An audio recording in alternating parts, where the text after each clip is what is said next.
Hello everyone, welcome back. Here in the garden I noticed that this radish is bolting with its beautiful purple flowers. And I decided that was my indicator light to harvest this. Wowzers! They're huge! Some of them are massive. That is quite the abundance of radishes, and I'm not worried if they're a little tougher than usual because I like to cook them in a stew. And rabbit stew with fresh radishes, yum yum, that's for dinner tonight.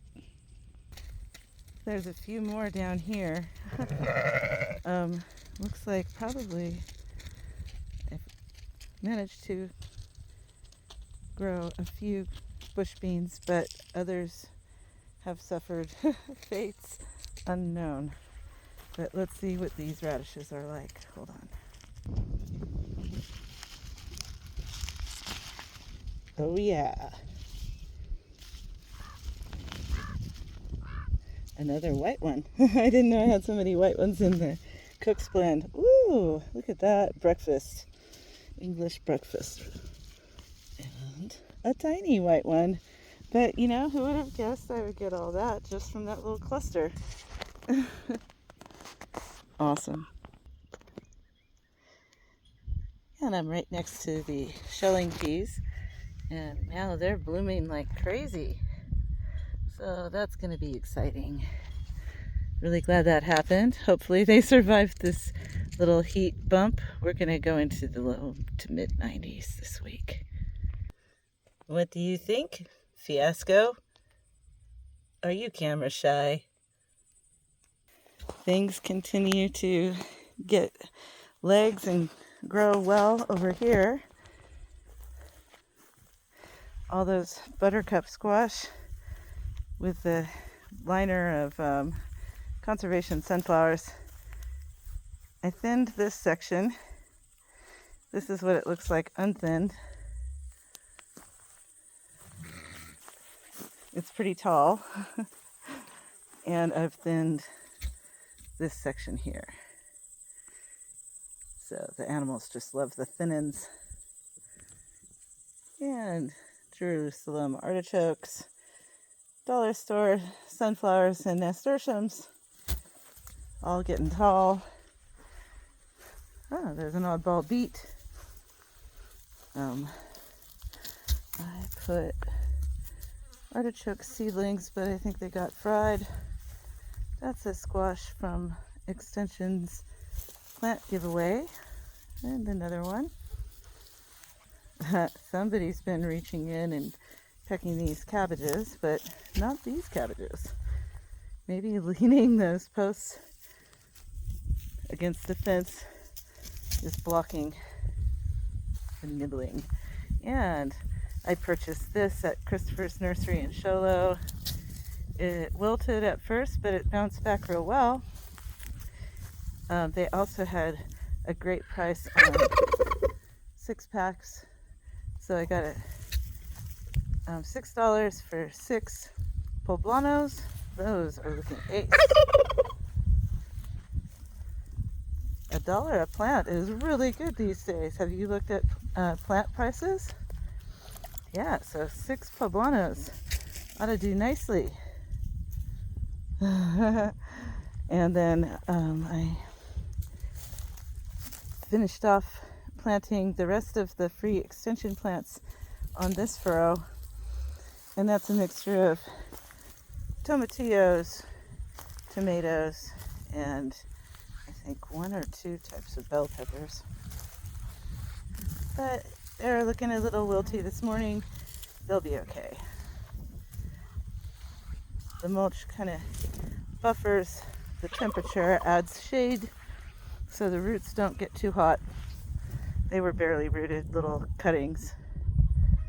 Yeah, so my garden is getting kind of intense now as we roll into June. And once again, I do need to tie these magnolia snap peas up. Um, More excitement at the bottoms of them though. Look at those carrots. I thought carrots were hard to grow in California. They seem to do well here.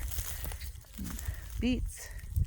These lettuces, I'm gonna thin those and enjoy salad from the thin-ins. More salad, romaine. And then over here, some Swiss chard. Pretty desert dandelions. And around the corner. Yeah, something feasted on these snap peas when they were tiny. So they're thinned, but the existing ones look good. These snow peas are doing great, starting to bloom. They're about a foot tall. These beets poking through the thick thatched mulch, they seem to really like that. Wherever will I get trellis string? I don't know. Baling cord. Baling twine comes to the rescue again. Yeah, so that is the state of this garden. Here's the back section where I've been bringing sheep, and they've tore it down pretty well. Not entirely as much as I'd like to, so they're going to be coming back in here. After the ewes and lambs were in here, I gave it a good soaking, put, I don't know, 200 gallons of water onto this patch of ground. These eye holes now have a little bit more room for me to clear them to plant into. Those ones they didn't really touch over there. But a lot of the weeds are knocked down, and I'm thrilled that livestock really likes to eat young tumbleweeds. So tumbleweeds are good for something nutritious and delicious for lambs and poultry. And then I have this manure litter pile, and unfortunately I have to stand guard over it when any sheep are over here, because they, for some reason, are attracted to that, and they would rather eat the the hay that's been fermenting in old rabbit urine for months instead of blooming sweet clover. Right, silly heads?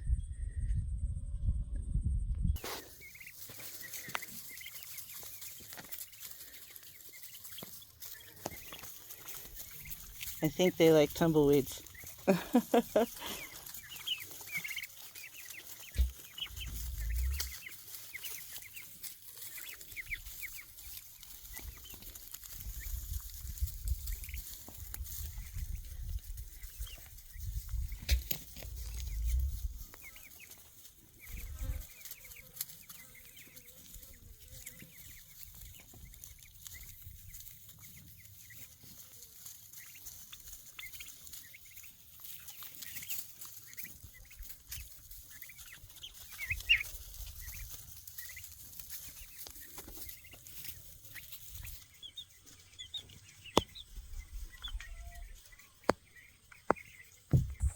And up next, I'm going to come back in here in this rabbit garden and reseed some cover crop mix. These grasses are in bloom. There's tumbleweeds. There's lots of wild lettuce.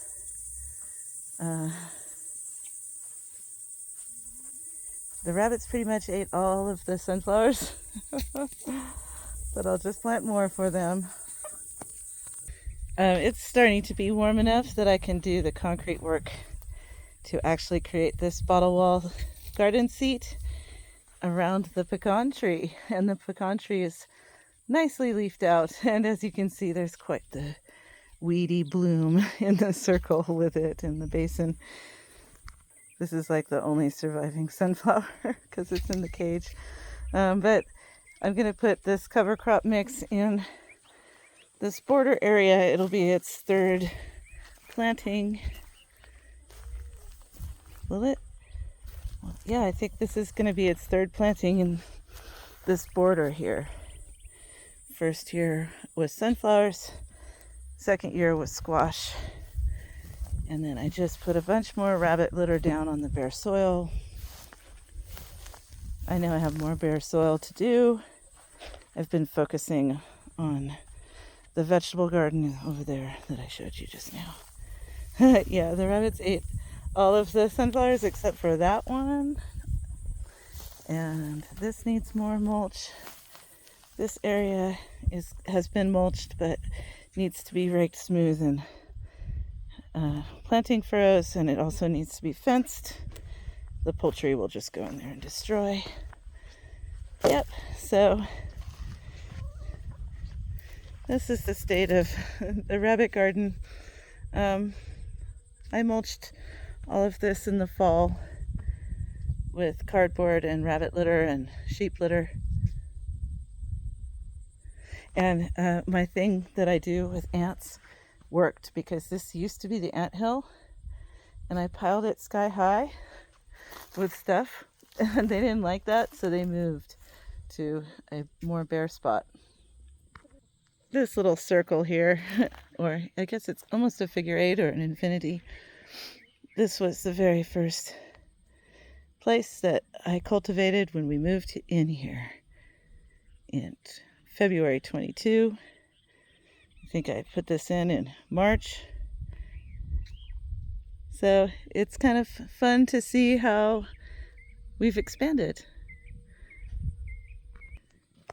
There's almost like you could stand in shade here almost.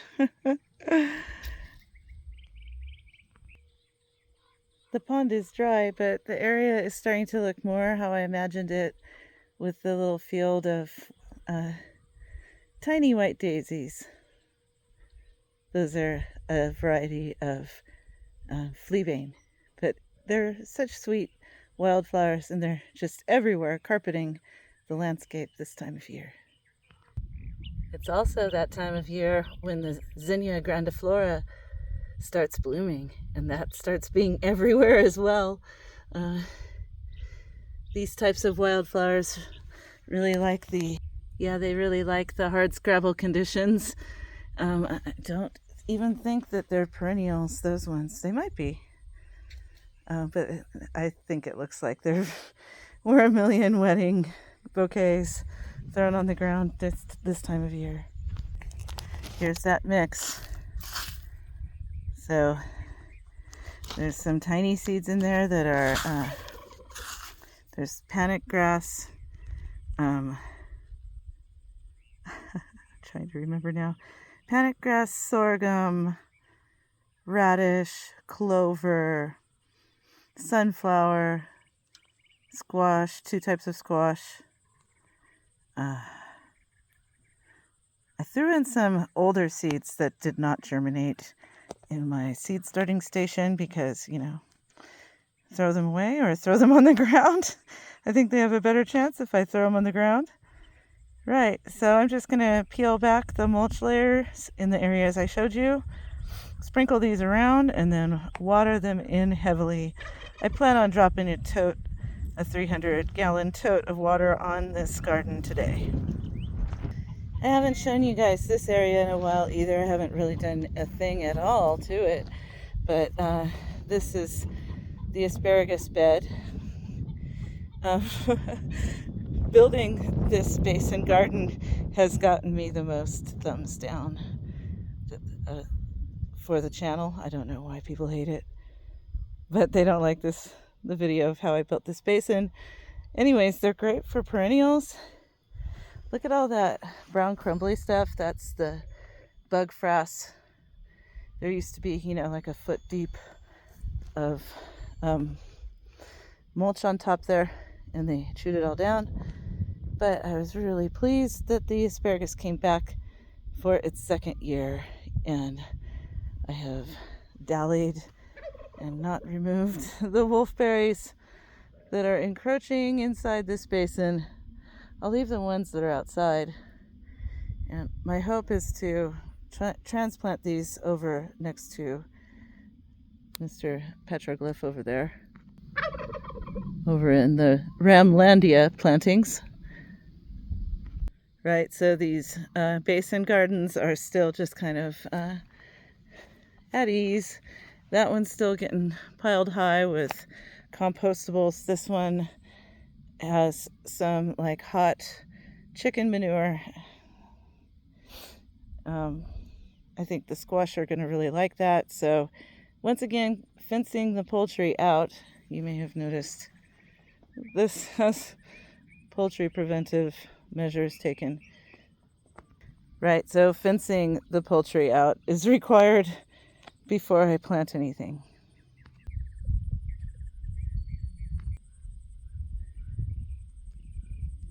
Yep.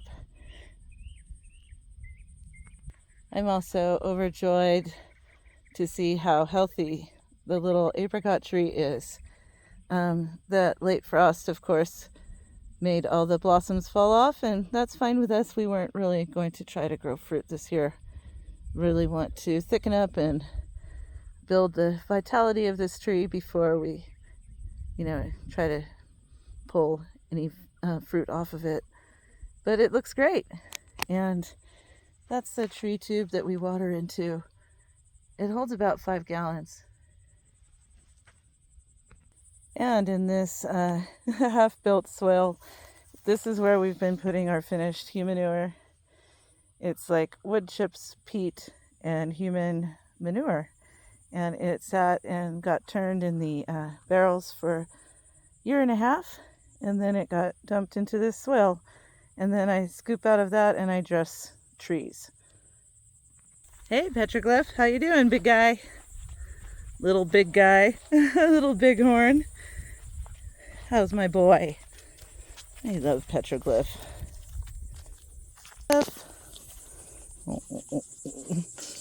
He's very nice as long as you don't let him ram you, because he will mess you up. Hi, Petroglyph. All right, Ramlandia update. This is where I want to put those wolfberries when I move them. But check out the pecan tree. It has the same setup as the other trees I showed you with the tree pipe.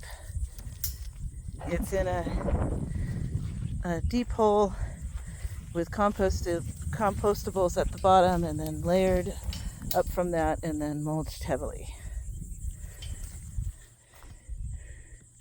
Handsome.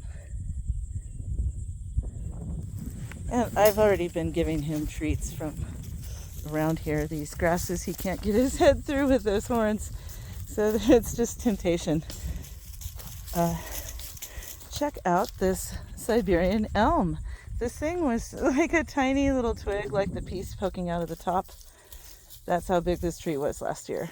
And then the ewes came out and they kind of made a topiary out of it last week or so, maybe the week before, some time ago. And it's just starting to fill back up into its little cage and poke out some more. Time to take the cage off and prune it into more of a tree shape. And I'm loving the burst of freshness that the native plants and shrubs are demonstrating. And here is the Russian olive. And I know people hate Russian olives because they're invasive. They've already invaded this area. They're everywhere here. And this one is for animal fodder and shade. And so we're using it and not really trying to enable it to spread all over the place. This is tree hay. Petroglyph loves it.